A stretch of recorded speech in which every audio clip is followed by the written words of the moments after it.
Chapter ख़त्म होने वाला है और जो आखिरी क्लासिफिकेशन है that is classification on the basis of ownership of assets, right? So under this heading, what we're basically going to learn is how do you divide the entire economy into two sectors on the basis of who owns the assets and who is responsible for the delivery of services and the production in those sectors or in those areas, right? So the first पहले वाला जो है वो है public sector और दूसरा जो है वो है प्राइवेट सेक्टर. सो प्राइवेट का आपको नाम से पता चल रहा है वो सेक्टर जहाँ पे असेट्स हैं या जो रिसोर्सेज हैं, रॉ मटेरियल्स हैं, उनका ओनरशिप प्राइवेट इंडिविजुअल्स के पास या प्राइवेट ग्रुप ऑफ इंडिविजुअल्स के पास में हो, उसको वो सारे के सारे प्राइवेट सेक्टर में आ जाएंगे. और जब पब्लिक सेक्टर की हम बात करते हैं तो मतलब है कि ownership of those industries and resources should fall with the public. लोगों के पास उनका ओनरशिप होना चाहिए, लोग उनके मालिक होने चाहिए. And because government is something that represents people, तो पब्लिक सेक्टर जो है उसको गवर्नमेंट रेगुलेट करती है या फिर उसकी ओनरशिप जो है वो गवर्नमेंट के पास होती है. ठीक है, so let's classify them, let's differentiate between public and private sector. इन तीन बेसिक क्राइटेरियंस पे हम उन दोनों के बीच में डिफरेंशिएट करेंगे. The first is who owns the assets and is responsible for the delivery of services. Assets owning का मतलब है कि अगर कोई पर्टिकुलर इंडस्ट्री है तो उसमें रॉ मटेरियल्स या उसका प्लांट कौन ओन करता है. So what are the examples? For examples, let's take railways, let's take BSNL और let's take post offices. ठीक है, तो अगर आप इन सारी पर्टिकुलर सेक्टर्स या फर्म्स की बात करें, तो अगर आप रेलवेज़ की बात करें तो जितने भी रेलवे नेटवर्क्स हैं इंडिया में वो सारे के सारे कंट्रोल किसके पास है? गवर्नमेंट के पास है. Government is responsible for the delivery of services, यानी कि टिकट काउंटर पे कौन बैठेगा और सिग्नल कौन देगा और पूरे रेलवे को मैनेज कौन करेगा, ये सारे के सारे जॉब्स जो हैं वो गवर्नमेंट जॉब्स हैं, यानी कि आप गवर्नमेंट के अंडर काम करते हैं, आप पब्लिक सेक्टर के अंडर काम कर रहे हैं. ठीक है, so also the property such as जो रेलवेज़ हैं या फिर जो ऑफिस है, अगर BSNL का है तो पोस्ट ऑफिस के जितने भी ऑफिसेज हैं पूरे के पूरे देश के अंदर, जितनी भी उनके पास में मशीनरी है या जितने भी उनके पास में मटेरियल चीज़ें हैं वो सारी की सारी गवर्नमेंट की प्रॉपर्टी हो जाती हैं. ठीक है, so assets are with the government in public sector. Okay, and the delivery of services is the responsibility of the government. जब हम प्राइवेट सेक्टर की बात करते हैं तो ओनरशिप होती है विद अमंग इंडिविजुअल्स, यानी कि कुछ एक इंसान के पास में भी हो सकती है या फिर it can be, ownership can be with a group of individuals. एक ग्रुप ऑफ लोगों के पास में भी हो सकती है जो कि इंडिपेंडेंटली गवर्नमेंट से हट के काम कर रहे हैं. For example, let's take of private companies, let's run with the Amazon example, जो हम पहले से Amazon का example ले रहे हैं तो उसका आप ले सकते हैं. फॉर एग्जांपल जो एक थोड़ा ज़्यादा ग्राउंडेड एग्जांपल लें तो जो टैक्सी कंपनीज़ हैं जैसे ओला, उबर आजकल, तो टैक्सी कंपनीज़ जो हैं वो मोस्टली आजकल प्राइवेट हो गई हैं. Telecom companies other than BSNL, for example Airtel और वोडाफोन, ये सारी की सारी भी प्राइवेट कंपनीज़ हैं या फिर प्राइवेट प्रोडक्शन यूनिट्स हैं जो प्राइवेट सेक्टर के अंदर आती हैं. सो एक और सबसे बड़ी बात जो प्राइवेट सेक्टर और पब्लिक सेक्टर को डिफरेंशिएट करती है वो है what is the motive of economic activities. And this is the main thing you need to look at जब आप इन दोनों सेक्टर्स के बारे में देखेंगे, बिकॉज ये एलिमेंट है दोनों को डिस्टिंग्विश करने का. जब हम गवर्नमेंट की बात करते हैं तो गवर्नमेंट का वेलफेयर मोटिव होता है. अगर आप एक वेलफेयर स्टेट के बारे में बात कर रहे हैं, वेलफेयर मोटिव होता है यानी कि वो ऐसी सर्विसेज में काम करता है गवर्नमेंट जो कि लोगों के लिए बेनिफिशियल है, लोगों के लिए ज़रूरी है और उनके बिना आप एक इकोनॉमी को नहीं चला सकते, एक देश को, सोसाइटी को नहीं चला सकते.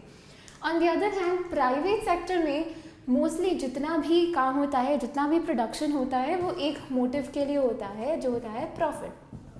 यानी कि आप कुछ प्रोड्यूस करते हैं, आप चीज़ें प्रोड्यूस इसलिए करते हैं ताकि उसको बेचने से आपका प्रॉफिट हो, यानी कि मार्जिन हो, आपके कॉस्ट और आपके रेवेन्यू के बीच में एक डिफरेंस हो जो कि आपकी इनकम बन के आपका प्रॉफिट बन के बाहर निकल के आए, राइट. सो मोटिव के बाद में पब्लिक और प्राइवेट सेक्टर के बाद हम देखते हैं कि ऐसी कौन सी सर्विसेज या ऐसी कौन सी एरियाज़ हैं जहाँ पे गवर्नमेंट जो है वो बेसिकली जो पब्लिक सेक्टर है वो डोमिनेट करता है, या कुछ ऐसी इंडस्ट्रीज़ हैं जहाँ गवर्नमेंट को ही काम करना पड़ता है और वहाँ प्राइवेट लोग काम करेंगे तो नहीं चलेगा, right. So first is you need to understand कि ऐसी कुछ सर्विसेज होने की ज़रूरत ही क्या है, राइट? सो हम देखते हैं कि बहुत सारी ऐसी सर्विसेज होती हैं which are either basic necessities और आर फॉर द रोल और for the welfare of people या ह्यूमन डेवलपमेंट के पर्पजेज से। कुछ ऐसी चीज़ें होती हैं, कुछ ऐसी सर्विसेज होती हैं जो कि अगर प्राइवेट सेक्टर अंडरटेक करे, कुछ बेसिक नेसेसिटीज़ होती हैं जैसे ड्रिंकिंग वाटर, जैसे इलेक्ट्रिसिटी, कि अगर वो प्राइवेट सेक्टर के हाथ में आ जाए तो उनके रेट्स बहुत ज़्यादा बढ़ जाएंगे और जो नॉर्मल लोग हैं, जो लोग उन रेट्स को अफोर्ड नहीं कर पाएंगे, फिर उनको वो सर्विसेज नहीं मिलेंगी। तो कुछ बेसिक सर्विसेज हैं जो कि सबके पास होनी चाहिए, जैसे कि पीडीएस सिस्टम है गवर्नमेंट का, पब्लिक डिस्ट्रीब्यूशन सिस्टम, या फिर फेयर प्राइसेस जहाँ पे आपको मिनिमम प्राइस पे खाना मिलता है, फूड ग्रेन्स मिल सकती हैं या जो भी आप खरीदते हैं वो मिल सकता है, ठीक है। So there are some products which government has to sell ताकि वो लोगों की एक्सप्लॉइटेशन को कर्ब कर सके, ताकि वो लोगों को हाई प्राइजेज़ या फिर अननेसेसरी जो शॉर्टेज कर दी जाती है सप्लाई की, उससे बचा सके, ताकि लोगों को ताकि उनको उनकी बेसिक नेसेसिटीज़ कम से कम मिले, because there is a certain degree of equality जो गवर्नमेंट को मेनटेन करके रखनी पड़ती है। ये सारी जो एक्टिविटीज़, ये सारी रिस्पॉन्सिबिलिटीज़ अगर प्राइवेट सेक्टर के पास में आ जाएँ तो हम दो चीज़ के बारे में सर्टन हैं कि एक तो ये सर्विसेज सबके लिए एक्सेसिबल नहीं रहेंगी, और on second level these are certain services जिसके अंदर बहुत बार गवर्नमेंट को प्रॉफिट नहीं होता है। हमने सुना है कि पब्लिक सेक्टर की बहुत सारी ऐसी चीज़ें हैं जैसे गवर्नमेंट हॉस्पिटल्स हैं या गवर्नमेंट स्कूल्स हैं जो कि लॉस में रन करते हैं, और ये इतना बड़ा लॉस है जिससे कभी कभी बजट डेफिसिट भी हो जाता है, पूरी कंट्री डेफिसिट में भी चली जाती है। तो ऐसी सिचुएशन में दिस इज़ अ कॉस्ट, ये लोगों के वेलफेयर के लिए ह्यूमन डेवलपमेंट का कॉस्ट है जो प्राइवेट फर्म्स इनकर नहीं करेंगे, और अगर उन पे छोड़ दिया जाए तो वो कभी भी इतना खर्चा करके लोगों के बेनिफिट के बारे में नहीं सोचेंगे। And second, it's not private firms responsibility to think about people, ये एक वेलफेयर स्टेट की रिस्पॉन्सिबिलिटी होती है, ये गवर्नमेंट या सेंट्रल अथॉरिटी की रिस्पॉन्सिबिलिटी होती है कि वो गवर्नमेंट कि वो लोगों के बारे में सोचे और उनकी बेसिक नेसेसिटीज़ के बारे में सोचे, right? So when we are talking about what are these products and services that should remain with the government ethically, and this is also a responsibility of government to take care of them. So these are basic necessities such as education,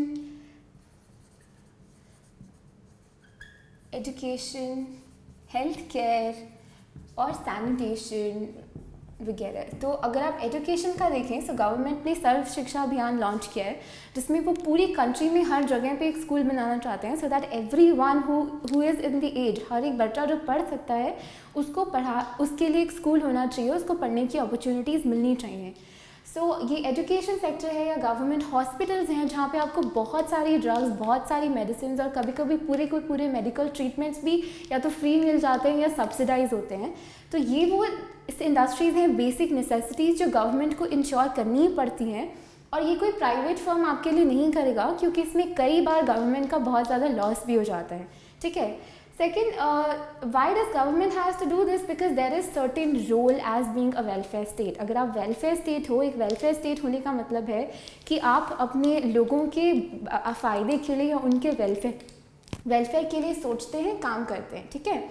तो अगर आप एक welfare state हैं तो उसके अंदर what does government need to ensure? Now this is a very important part.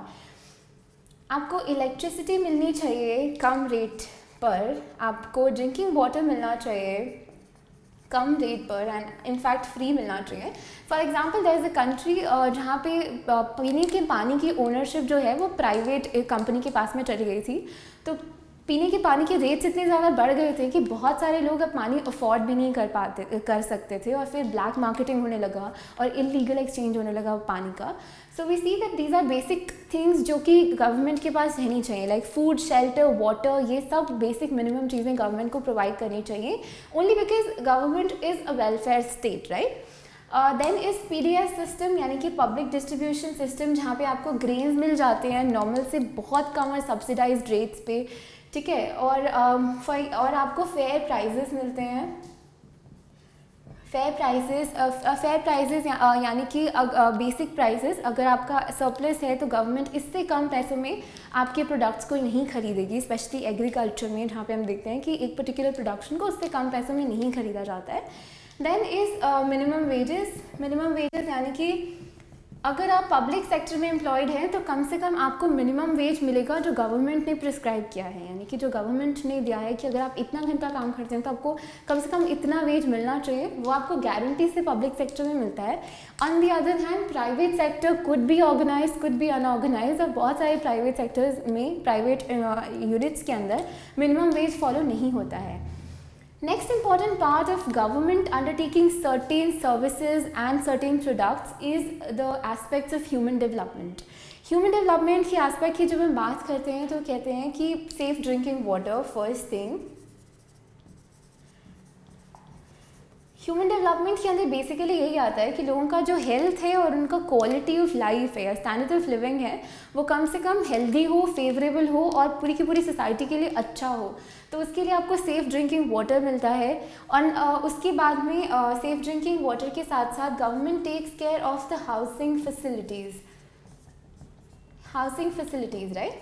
सो जब हम हाउसिंग फैसिलिटी की बात कर रहे हैं तो हम देखते हैं कि बहुत सारी रेलवे स्टेशन हैं जहाँ पे स्लम एरियाज़ बन जाते हैं, बहुत सारे लोग हैं जो प्रॉपर घरों में नहीं रह पाते हैं।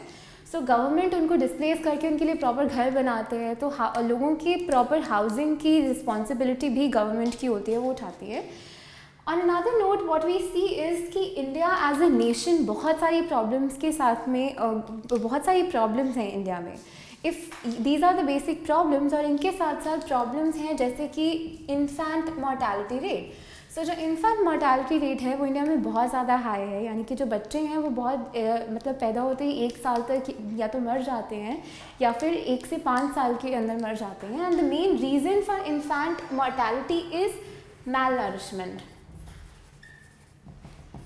malnourishment राइट, मतलब कि उनको प्रॉपर न्यूट्रिएंट नहीं मिलता है, प्रॉपर खाना नहीं मिलता है।